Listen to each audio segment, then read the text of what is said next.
નમસ્કાર વિદ્યાર્થી મિત્રો, home group of school Rajula Kumbhariya. હું જસ્મીન વાછાણી, ઓમ લકોલીસ વિદ્યા સંકુલ રાજુલા.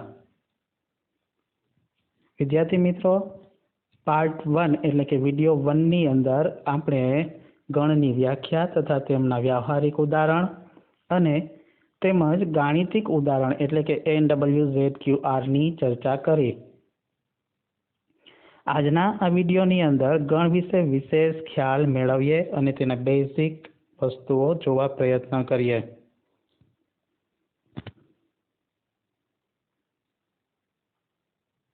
અહીં દર્શાવવામાં આવ્યું છે કે સામાન્ય રીતે ગણને અંગ્રેજી મૂળાક્ષર એટલે કે કેપિટલ લેટર ABCD વડે દર્શાવવામાં આવે છે. જો ગણનું કોઈ નામ દર્શાવવાનું હોય તો તેને કેપિટલ લેટરમાં દર્શાવીશું, અને જો ગણની અંદર રહેલા સભ્યો છે તેમને સ્મોલ લેટર એટલે કે બીજી ABCDના મૂળાક્ષર વડે દર્શાવીશું. નેક્સ્ટ પેજ પર જઈએ. અહીં કહેવામાં આવ્યું છે કે small a A capital A નો ઘટક હોય તો A એ એનો સભ્ય છે એવું કહેવાય, અને તેને A belongs to capital A વડે દર્શાવવામાં આવે. બિલોંગ્સ ટુ, આ ઈ જેવો જે સિમ્બોલ છે તેને બિલોંગ્સ ટુ એવું વચાય. જો કોઈ ગણ કેપિટલ A ની અંદર સભ્ય ન હોય તો નોટ બિલોંગ્સ ટુ.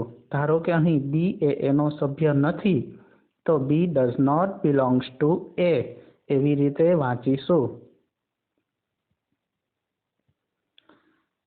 અંગ્રેજી મૂળાક્ષરના સ્વરો વી એટલે વોવેલ્સ. વોવેલ્સ માટેના અંગ્રેજી મૂળાક્ષરનો એક ગણ છે.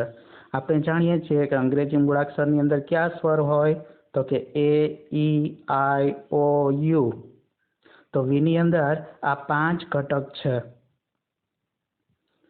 તો એ છે વીની અંદર હોવાથી આપણે A બિલોંગ્સ ટુ વી લખી શકીએ. પરંતુ બી એ સ્વર નથી પરંતુ વ્યંજન છે એટલે તે વીની અંદર આવતો નથી, એટલે બી ડઝ નોટ બિલોંગ્સ ટુ વી આવી રીતે લખીશું.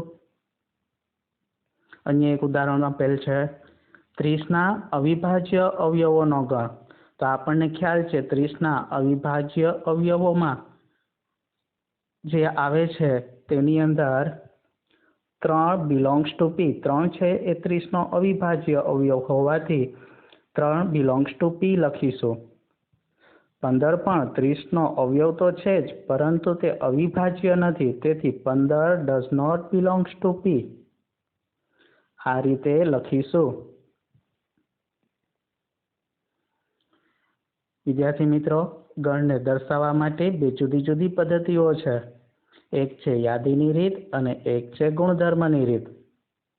જોઈએ યાદીની રીતમાં કઈ રીતે દર્શાવવામાં આવે.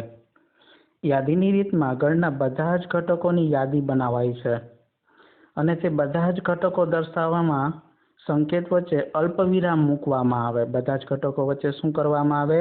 અલ્પવિરામ મૂકવામાં આવે. અને તમામ સભ્યોને ધનુષ કૌંસ એટલે કે આપણે એને કહેતા હતા છગડીયો કૌંસ, કર્લી બ્રેકેટ ની વચ્ચે મૂકવામાં આવે છે. એક ઉદાહરણ જોઈએ. 7 થી નાના ધન યુગ્મ પૂર્ણાંકોનો ગણ. તો 7 થી નાના હોય તેવા ધન યુગ્મ પૂર્ણાંક ક્યાં ક્યાં છે? તો કે 2, 4 અને 6. અહીં તમે જોઈ શકો કર્લી બ્રેકેટની વચ્ચે લખવામાં આવ્યા છે દરેક સભ્યને, અને દરેક સભ્ય વચ્ચે અલ્પવિરામ પણ મૂકવામાં આવેલ છે. તો આ થઈ એક યાદીની રીત. અન્ય ઉદાહરણ જોઈએ. જેના વડે 42 વિભાજ્ય છે તેવી પ્રાકૃતિક સંખ્યાઓનો ગણ. એટલે કે 42ના અવયવો ક્યાં ક્યાં થાય છે? તો કે 1, 2, 3, 6, 7, 14, 21 અને 42. અહીં પણ સ્પષ્ટપણે જોઈ શકાય કે છગડિયા કૌંસ એટલે કે ધનુષ કૌંસમાં લખવામાં આવેલ છે તમામ સભ્યને, અને દરેક સભ્ય વચ્ચે અલ્પવિરામ મૂકવામાં આવેલ છે. યાદીની રીતમાં ઘટકના ક્રમનું કોઈ મહત્વ નથી હોતું, એટલે કે જો આ સભ્યોને આપણે આડાવડા ક્રમની અંદર લખીએ તો પણ ચાલે. ત્યારબાદ અંગ્રેજી મૂળાક્ષરના બધા સ્વરનો ગણ. તો કયો છે? તો આપણે હમણાં જ જોયું તે પ્રમાણે AEIOU અહીં પણ ધનુષ કૌંસની વચ્ચે લખવામાં આવેલ છે અને દરેક સભ્ય વચ્ચે અલ્પવિરામ મૂકેલ છે. અયુગ્મ પ્રાકૃતિક સંખ્યાનો ગણ. તો અયુગ્મ સંખ્યાઓ કઈ છે પ્રાકૃતિકમાં? તો કે 1, 3, 5, 7, 11, 13 એ તમામ સંખ્યાઓ અયુગ્મ સંખ્યાઓ છે. તેને પણ ધનુષ કૌંસની વચ્ચે લખવામાં આવેલ છે અને બધા જ સભ્ય વચ્ચે અલ્પવિરામ મૂકવામાં આવેલ છે. અહીં આ અનંત ગણ હોવાથી અંતમાં 3 ડોટ મૂકવામાં આવે છે. એનો મતલબ થાય એન્ડ સો ઓન, એટલે કે આ જ રીતે આગળ ચાલો. અહીં એક નોંધ જોઈએ. યાદીની રીતે ગણ લખીએ ત્યારે ઘટકોનું પુનરાવર્તન કરવામાં આવતું નથી. એટલે કે જો એકને એક ઘટક 2 વખત આવતો હોય તો આપણે 2 વખત નહીં લખીએ, પરંતુ માત્ર એક જ વખત લખીશું. એટલે કે બધા જ ભિન્ન ઘટકો લેવામાં આવે છે. એટલે કે દરેક સભ્ય જુદા જુદા હોય, કોઈ સભ્ય રિપીટ થતો નથી. ધારો કે આપણને કોઈ એક શબ્દ આપેલ છે સ્કૂલ, SCHOOL. અહીં આપણે જોઈ શકીએ O 2 વખત આવેલ છે. તો ગણની અંદર જ્યારે દર્શાવીશું ત્યારે માત્ર એક વખત જ આપણે તેમને લખીશું. અહીં તમે સ્પષ્ટપણે તે જોઈ શકો છો. જો તેના સભ્યોને આડાવડા ક્રમમાં લખવામાં આવે તો પણ ચાલે. અહીં પણ એ આપેલ છે. તો યાદીની રીત માટે આપણે અહીં આટલી વસ્તુ યાદ રાખીશું. ત્યારબાદ ગુણધર્મની રીતની અંદર જોવા જઈએ તો ગુણધર્મની રીતમાં ગણના બધા જ ઘટકો એક સામાન્ય ગુણધર્મ ધરાવતા હોય અને તે ગુણધર્મ ન ધરાવતા ઘટકો હોય તેને ગણની અંદર સમાવેશ કરવામાં આવતો નથી. દાખલા તરીકે અહીં એક આપણને ગણ આપેલો છે. ગણની અંદરના સભ્યો છે AEIOU. તો આપણને ખબર છે કે આ શું છે? તો કે અંગ્રેજી મૂળાક્ષરના સ્વર છે અને એ એક સામાન્ય ગુણધર્મ ધરાવે કે ભાઈ સ્વર છે. તેથી તેને જો ગુણધર્મની રીતે લખવું હોય તો આ રીતે લખી શકીએ. અહીં ગણનું કોઈ નામ આપેલ છે V, એ કેપિટલ લેટર વડે દર્શાવવામાં આવ્યું છે. ત્યારબાદ બરાબર કરીશું અને ધનુષ કૌંસ કરીશું. અહીં X લખીશું, ત્યારબાદ 2 ટપકા એટલે કે એને કહેવામાં આવે છે કોલન. ત્યારબાદ અહીં જે સામાન્ય ગુણધર્મ ધરાવે છે તે આપણે લખીશું. આ તમામ સભ્યો એક અંગ્રેજી મૂળાક્ષરના સ્વર હોવાથી તેમને લખીશું કે X એ અંગ્રેજી મૂળાક્ષર પૈકીના સ્વર છે. તો આ જે રીત છે ગુણધર્મવાળી, તેને આપણે ગુણધર્મની રીત દ્વારા દર્શાવ્યું તેમ કહેવાય. આ જે રીત છે તેને આપણે કહેશું યાદીની રીત, જ્યારે આ રીતને કહેશું ગુણધર્મની રીત. અન્ય ઉદાહરણ જોઈએ તો આપણે કહી શકીએ કે ભારતની નદીઓનો ગણ. ધારો કે અહીં AEIOU આપ્યા, તેને બદલે ભારતની જુદી જુદી નદીઓના નામ લખેલ છે. ગંગા, યમુના, જમના, તાપી, ગોદાવરી. તો અહીં આપણે લખી શકીએ કે A = X, કે જ્યાં X એ ભારતની નદીઓનો ગણ છે. આવું આપણે લખી શકીએ. ત્યારબાદ આપણે જોયું કે તેને વચ્ચે કોલન કહેવામાં આવે છે.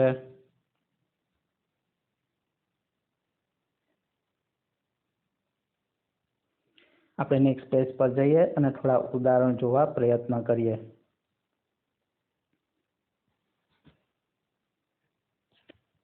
અહીં આગળના જે યાદીની રીતે આપેલ છે તેને નીચે ગુણધર્મની રીતે દર્શાવેલ છે તે સ્પષ્ટપણે તમે જોઈ શકો છો. ઉદાહરણ 1 જોવા પ્રયત્ન કરીએ. ઉદાહરણ 1, એક સમીકરણ આપેલું છે x² + x - 2 = 0. એના ઉકેલ ગણને યાદીની રીતે લખો. તો સૌપ્રથમ તો આપણે જે આ સમીકરણ આપેલ છે તેમનો ઉકેલ મેળવીશું. ધોરણ 10 ની અંદર બહુપદી પ્રકરણની અંદર આમના ઉકેલ મેળવતા આપણે શીખ્યા છીએ. આ સમીકરણના 2 અવયવ પાડીએ તો x - 1 x + 2 = 0 લખી શકીએ. ત્યારબાદ પહેલા કૌંસ = 0, બીજા કૌંસ = 0. એટલે આપણને તેમનો ઉકેલ મળશે x બરાબર 1 અને x બરાબર -2. તો આ બે ઉકેલ થઈ ગયા. તો તે બંને ઉકેલને આપણે કર્લી બ્રેકેટ એટલે કે ધનુષ કૌંસની અંદર લખીશું અને વચ્ચે અલ્પવિરામ મૂકીશું. ત્યારબાદ જોવા જઈએ તો ઉદાહરણ 2 ગણ x કે જ્યાં x એ ધન પૂર્ણાંક સંખ્યા છે અને x² is less than 40.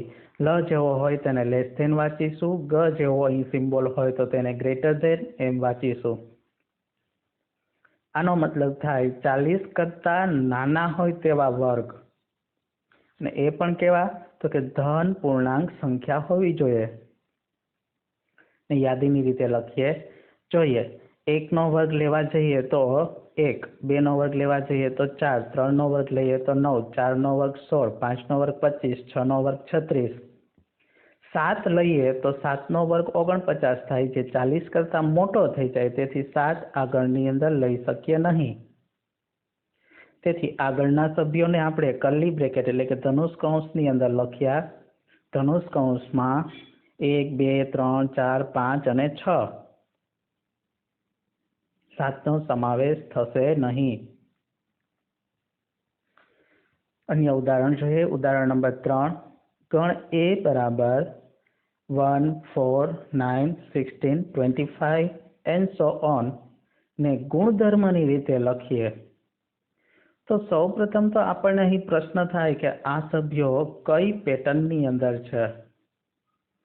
તો એને જોતા ખ્યાલ આવશે કે આ તમામ સંખ્યા છે પ્રાકૃતિક સંખ્યાનો વર્ગ છે. તમે જોવા જાઓ તો 1 નો વર્ગ 1, 2 નો વર્ગ 4, 3 નો વર્ગ 9, 16, 25 છે 5 નો વર્ગ. તો હવે આગળ શું આવશે તો કે 36, 49, 81 વગેરે. તો અહીં આ બધી સંખ્યાઓ છે કેવી છે તો કે ગણ a બરાબર x કે જ્યાં x એ પ્રાકૃતિક સંખ્યાઓનો વર્ગ છે. તો આ છે ગુણધર્મની રીત. તો યાદીની રીતમાંથી ગુણધર્મની રીતમાં અને ગુણધર્મની રીતમાંથી યાદીની રીતમાં આપણે ફેરફાર કરી શકીએ છીએ. અહીં શબ્દની અંદર લખેલું છે. જો તેને ગાણિતિક રીતે લખવું હોય તો આ રીતે પણ લખી શકાય. x કે જ્યાં x n નો વર્ગ, એને કોઈ સંખ્યા છે, ક્યાંથી લેવાની છે તો કે નેચરલ નંબર પ્રાકૃતિક સંખ્યામાંથી લેવાની છે.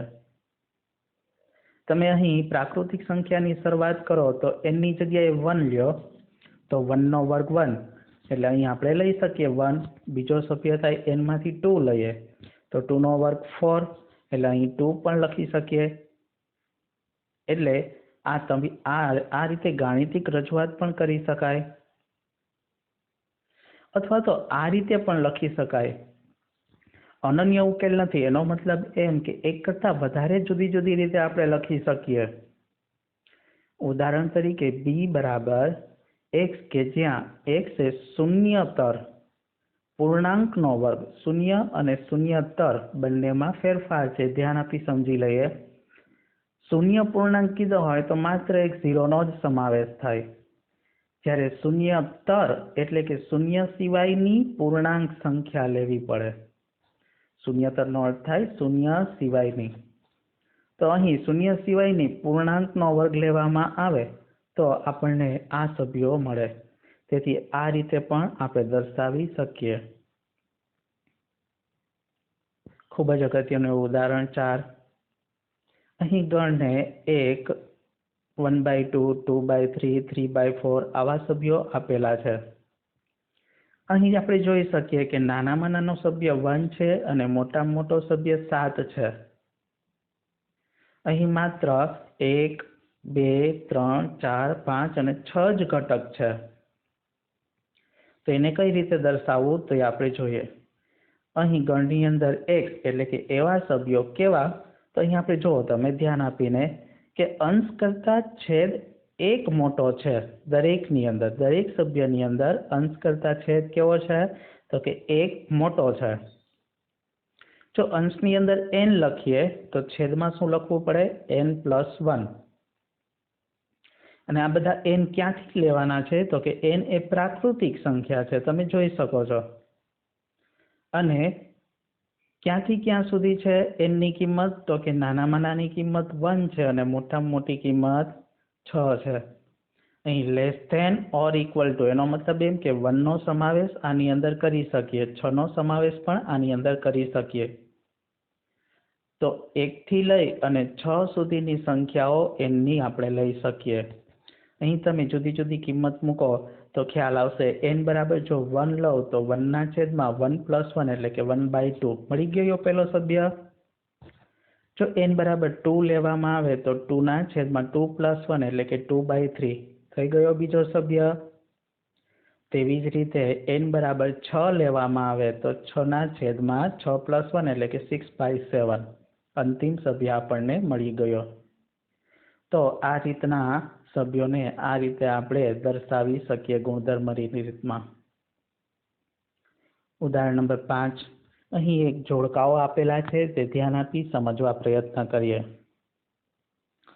આ બાજુ જુદા જુદા ગણની અંદર સભ્યો દર્શાવવામાં આવ્યા છે અને એ સામેની બાજુ ગુણધર્મની રીત દ્વારા દર્શાવવામાં આવેલ છે. અહીં સૌપ્રથમ જોઈએ તો અહીં x કે જ્યાં x એ ધન પૂર્ણાંક છે અને 18 નો ભાજક છે, એટલે કે 18 ના અવયવ હોય તેવા ક્યાં ક્યાં છે? તો અહીં જોઈ શકીએ ત્રીજું, તો ત્રીજા સામે એ આવી જશે. ત્યારબાદ x એ પૂર્ણાંક છે અને x² - 9 બરાબર 0. તો આનો ઉકેલ આપણે જોવા જઈએ x² બરાબર 9 લખી શકીએ, એટલે કે x બરાબર 3 પણ હોઈ શકે અથવા -3 પણ હોઈ શકે. તો એનો ઉકેલ જોઈએ તો આપણે ચોથો ઓપ્શન એટલે ચોથા સામે b. ત્યારબાદ x એ x પૂર્ણાંક છે અને x + 1 બરાબર 1. આ 1 ને બરાબરની આ બાજુ લઉં તો માઇનસ થશે, એટલે કે x બરાબર 1 - 1 એટલે કે x બરાબર 0. તો આ જે સમીકરણ છે એનો ઉકેલ આપણને મળે છે 0. એટલા માટે બીજા સામે ત્રીજું થશે. અને અંતિમ x એ પ્રિન્સિપાલ શબ્દનો મૂળાક્ષર છે. તો અહીં આ PRINCIPAL જે શબ્દ છે એના બધા જ સભ્યો આપણે જુદા જુદા લખીશું, પરંતુ કોઈ શબ્દ રિપીટ કરશું નહીં. એટલે પેલા સામે આવશે ચોથું. નેક્સ્ટ પેજ પર જઈએ. અહીં ઉકેલ આપણે પાછળ જોયો તેમના ઉકેલ આપેલ છે. પ્રકરણ 1 સ્વાધ્યાય 1.1 થી આપણે શરૂઆત કરીએ. પ્રથમ પ્રશ્ન છે એની અંદર જુદા જુદા પેટા પ્રશ્ન આપવામાં આવેલ છે. નીચેના કયા સમૂહ ગણ દર્શાવે છે? તમારો જવાબ ચકાસો. અહીં પ્રથમ પ્રશ્ન છે, જે અક્ષરથી શરૂ થતા અંગ્રેજી કેલેન્ડર વર્ષના તમામ મહિનાઓનો સમૂહ. તો જેથી શરૂ થતા હોય એવા અંગ્રેજી મૂળાક્ષરથી કયા કયા વર્ષ આવે છે તે જોવા પ્રયત્ન કરીએ. તો જેથી શરૂ થતા અંગ્રેજી કેલેન્ડરના મહિનાઓ એક તો જાન્યુઆરી આવે, જૂન આવે ને જુલાઈ આવે. આ સિવાય અન્ય કોઈ આવતું નથી. તેથી આપણે તેને એક ગણ તરીકે રજૂઆત કરી શકીએ. એટલે કે આ જે છે 3 સભ્યો એ ગણનો સમૂહ દર્શાવે છે. બીજું, ભારતની 10 અતિ પ્રતિભાશાળી લેખકોનો સમૂહ. અહીં દરેક વ્યક્તિએ લોકોની પ્રતિભાશાળી વ્યક્તિઓ બદલાતી હોય છે. એટલા માટે આપણે કંઈ ચોક્કસ રીતે પ્રતિભાશાળી વ્યક્તિઓ ગોતી શકીએ નહીં. એટલા માટે આ 10 પ્રતિભાશાળી વ્યક્તિઓ જુદી જુદી હોવાથી એ કોઈ ચોક્કસ ગણ દર્શાવતો નથી, સુવ્યાખ્યાયિત સમૂહ નથી. એટલા માટે આ ગણ દર્શાવશે નહીં. ત્રીજો પ્રશ્ન, દુનિયાના ક્રિકેટના ઉત્તમ 11 બેટ્સમેનની ટીમ. તો અહીં આપણે ચોક્કસપણે કંઈ નક્કી ના કરી શકીએ. ધારો કે આ જે ધોની ઉત્તમ પ્લેયર હોય તો થોડા દિવસો પછી સચિન પણ ઉત્તમ પ્લેયર બની શકે. એટલા માટે આપણે આ ઉત્તમ ખેલાડીઓનો સમૂહ આપણે નક્કી કરી શકીએ નહીં. એટલા માટે આ એક સુવ્યાખ્યાયિત ગણ ન હોવાથી આ ગણ દર્શાવી શકતો નથી. ચોથો પ્રશ્ન જોવા જઈએ, તમારા વર્ગના બધા જ છોકરાઓનો સમૂહ. તો વર્ગના છોકરાઓ છે એ તો ફિક્સ હોવાના છે, એટલા માટે એ ચોક્કસ હોવાના છે, એટલા માટે એક સુવ્યાખ્યાયિત છે, એટલે તે ગણ દર્શાવશે. તો ગણની અંદર આ તમામ જે છોકરાઓ છે તેમના નામ લખી દેવામાં આવે તો તે એક ગણ દર્શાવે, એટલા માટે આ જે આપેલું છે તે એક ગણ દર્શાવે છે. ત્યારબાદ પાંચમો પ્રશ્ન, સૌથી નાની બધી જ પ્રાકૃતિક સંખ્યાઓનો સમૂહ. તો એ પણ ફિક્સ હોય છે. સૌથી નાની બધી જ પ્રાકૃતિક સંખ્યાઓમાં કઈ સંખ્યાનો સમાવેશ થાય? તો પ્રાકૃતિક સંખ્યા એટલે 1 થી શરૂ થશે, 1 2 3 4 5 થી લઈ અને સૌથી નાની એટલે કે 99 સુધી, 1 થી લઈને 99 સુધીની સંખ્યાઓ આ ગણની અંદર લખવામાં આવે તો એક સુવ્યાખ્યાયિત સંખ્યાનો સમૂહ બને, તેથી તે ગણ દર્શાવે છે. ત્યારબાદ છઠ્ઠો ક્વેશ્ચન, લેખક મુનશી પ્રેમચંદે લખેલી બધી જ નવલકથાઓનો સમૂહ.